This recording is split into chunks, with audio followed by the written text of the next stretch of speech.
अस्सलाम वालेकुम दोस्तों, पाकिस्तान बमुकाबला वेस्ट इंडीज़ के दरमियान दूसरे T20 मैच के लिए पाकिस्तान क्रिकेट टीम की प्लेइंग 11 सामने आ चुकी है। तो दोस्तों, जैसे आपको पता कि पहला T20 मैच बारिश की नज़र हो चुका है, तो अब दोनों टीमों के दरमियान दूसरा T20 मैच खेला जाएगा।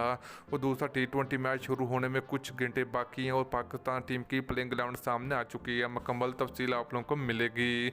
तो दोस्तों, उससे पहले अगर आपने अभी तक इस वीडियो को लाइक नहीं किया तो वीडियो को लाइक करें, उसके बाद चैनल को सब्सक्राइब करें और बेल आइकन जरूर अनेबल करें ताकि आप लोग मजीद क्रिकेट की वीडियो मिलती रहेगी। तो चलिए दोस्तों, दूसरे T20 मैच के लिए पाकिस्तान टीम की प्लेइंग 11 देख लेते हैं। पहले नंबर की बात करें तो कप्तान बाबर आजम होंगे। नंबर 2 की बात करें तो शर्जील खान होंगे। नंबर 3 की बात करें तो शादाब खान होंगे। नंबर 4 की बात करें तो फ़खर जमान होंगे। नंबर 5 की बात करें तो मोहम्मद हफीज़ होंगे। नंबर 6 की बात करें तो आजिम खान होंगे। नंबर 7 की बात करें तो मोहम्मद रिजवान होंगे विकेट कीपरी।